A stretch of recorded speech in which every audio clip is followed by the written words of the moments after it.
Stock screen पर लेकर आएंगे और प्रॉफिट का जो आंकड़ा आया है वो 2620 करोड़ का आ गया है।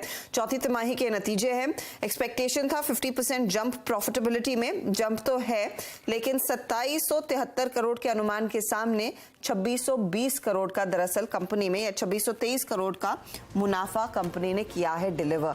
तो ये पहला फिगर दरअसल आपकी स्क्रीन पर आता हुआ हल्का सा आप कह सकते हैं मिस है प्रॉफिट के फ्रंट पर, लेकिन कुछ और डिटेल्स आएंगे और आपके लिए लेकर आते हैं स्टैंडअलोन रेवेन्यू का आंकड़ा। ये आया है 32,048 करोड़ पर, अनुमान था 32,675 करोड़ का, तो यहाँ पर भी उम्मीद से थोड़ा सा कम, लेकिन ये रफली उसी रेंज के आसपास दिखाई दे रहा है। 3350 का स्टैंडअलोन इबिटा, 3523 का एक्सपेक्टेशन था और मार्जिन्स जहां पर अनुमान था 10.7% पर आएंगे, ये 10.4% पर आए हैं। तो ये फिलहाल आपके लिए आंकड़े आ गए हैं। हल्का सा आप कह सकते हैं एक मिस है प्रॉफिटेबिलिटी के फ्रंट पर और साथ ही साथ एबिटा के फ्रंट पर। रेवेन्यू लार्जली इन लाइन आता हुआ दिखाई दे रहा है। तो ये फिलहाल हाइलाइट्स मारुति के, कुछ और कमेंट्री जब कंपनी की तरफ से आएगी उस पर भी आएंगे, लेकिन इन नंबर्स को कैसे पढ़ना चाहिए हमारे साथ आदित्य वेलेकर जुड़ गए हैं एक्सिस सिक्योरिटीज के। आदित्य, मार्जिन्स एक्सपेक्टेशंस को रफली मीट करते हुए शॉर्ट ऑफ 30 बेसिस पॉइंट, लेकिन रेवेन्यू नियरली इन लाइन है, प्रॉफिट और एबिटा मार्जिनल मिस है। आपका फर्स्ट एनालिसिस क्या है?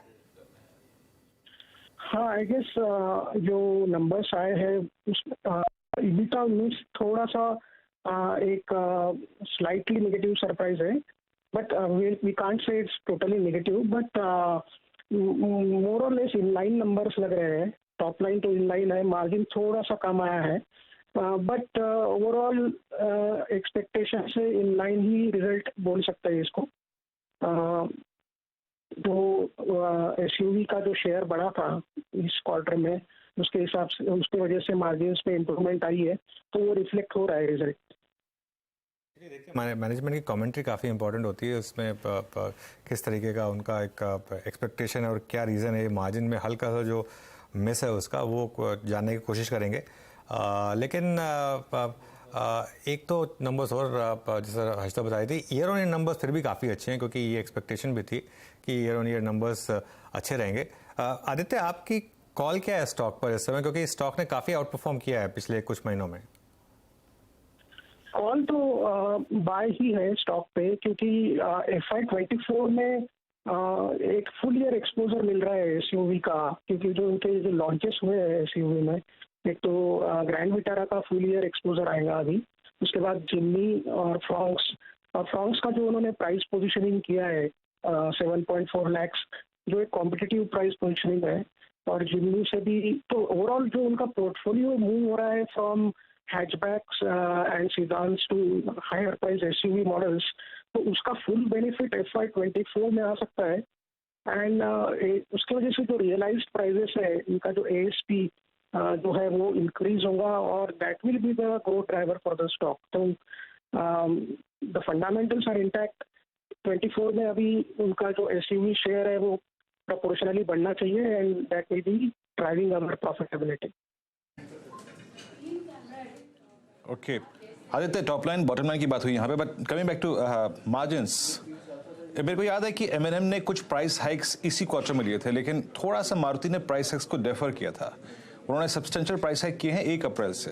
तो आपको लगता है कि ये थोड़ा जो डेफर प्राइस हाइक किया है उसके चलते थोड़ा सा मार्जिन्स पे हिट पड़ा है, और ये पॉसिबली ये डैमेज कंट्रोल फर्स्ट क्वार्टर में 24 के हो जाएगा, आपको लगता है? ये प्राइस एब्जॉर्प्शन अभी आगे कैसे होता है, मोस्टली एसयूवी कंज्यूमर्स जो है वो प्राइस सेंसिटिविटी उनका थोड़ा कम है, तो प्राइस एब्जॉर्प्शन आगे जाके होना चाहिए। ओबीडी फेज 2 की वजह से उन्होंने प्राइस हाइक्स लिए थे। अभी स्टील प्राइसेस भी थोड़ा सा इंक्रीज हुआ है, बट रिसेंटली जस्ट अभी लास्ट 2 वीक से स्टील प्राइसेस फिर से चाइना में डिक्लाइन हो रहा है, तो मेटल्स कॉम्प्लेक्स की तरफ से इन्फ्लेशन तो कंट्रोल में लग रहा है, बट ओबीडी फेज 2 की वजह से एक आई गेस थोड़ा सा प्राइस हाइक जो आएगा वो एब्जॉर्प्शन के हिसाब से एसयूवी में इतना इशू आना नहीं चाहिए। सीडान और हैचबैक्स और लोअर एंट्री जो कार्स है वहाँ पे डेफिनेटली प्राइस सेंसिटिविटी है, तो वहाँ का शेयर थोड़ा सा वीक ही रह सकता है आगे भी। तो इसका जो एसयूवी पोर्टफोलियो है वो ग्रो होना क्रिटिकल है स्टॉक के लिए, आउट परफॉर्म करने के लिए आगे जाके। Okay Aditya, finally I mean with these numbers आपका प्राइस आउटलुक क्या होगा इस बात के मद्देनजर कि मारुति ऑलमोस्ट 2 क्वार्टर से बिल्कुल फ्लैट ट्रेजेक्ट्री में है 84-8500। विद दीज नंबर्स आपका प्राइस आउटलुक मारुति पर? अगर आने वाले क्वार्टर्स में इसका अगर उनका जो टारगेट है एसयूवी शेयर अभी जो 18% Q4 में था, वो want to increase it to 25%। और जो उनका पैसेंजर व्हीकल का जो मार्केट शेयर है जो 41%, जो पहले कभी 50% रहता था वो अभी 41% आया है। तो they want to take it to 45% in FY24 और आगे जाके 50% इन FY25। तो वो we have to see gradually SUV share जैसे जैसे बढ़ता है तो उसका जो इम्पैक्ट है प्रॉफिटेबिलिटी पे वो आना चाहिए। अगर Q1 में वो रिफ्लेक्ट होता है तो डेफिनेटली स्टॉक रिएक्शन पॉजिटिव ही देगा। उनका एक डिस्ट्रीब्यूशन नेटवर्क काफ़ी स्ट्रांग है, एक रिलायबिलिटी फैक्टर है। और ये जो एसयूवी जो लाइनअप है, एसयूवी का पोर्टफोलियो जो लाइनअप है उसका इम्पैक्ट अभी 24 में आएगा। तो बेस्ड ऑन दैट हमारा रिकमेंडेशन बाय है। बट आगे आने वाले रिजल्ट्स में we have to keep monitoring the sales mix and overall volumes.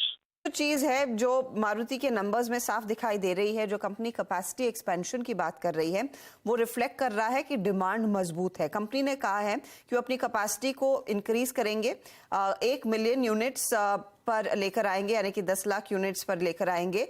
ये फाइनेंस किया जाएगा इंटरनल अक्रूवल्स के जरिए। साथ ही साथ ये जो कैपेसिटी एडिशन आ रहा है ये प्राइमरीली मार्केट की डिमांड को मीट करने के लिए लेकर आ रहे हैं और एक्सपोर्ट मार्केट में डिमांड जो बढ़ रही है उसको भी एड्रेस किया जाएगा। तो वो दरअसल जो स्टेटमेंट आया है उसके चलते अब स्टॉक में निचले स्तरों से कुछ रिकवरी आती हुई दिखाई देनी चाहिए, क्योंकि वो एक स्टेटमेंट क्लियरली रिफ्लेक्ट कर रहा है कि डिमांड में पिकअप है, इसीलिए कंपनी कैपेसिटी एक्सपैंड कर रही है। आपको याद होगा इन द रीसेंट पास्ट जब डिमांड नहीं था, कंपनी ने इन्वेस्टमेंट्स पर ज्यादा फोकस नहीं किया था, लेकिन अब वो डिमांड में पिकअप और वो स्टॉक में अब आप देख रहे हैं क्लियरली रिएक्शन भी आना शुरू हो रहा है उस पर्टिकुलर स्टेटमेंट के आने के बाद।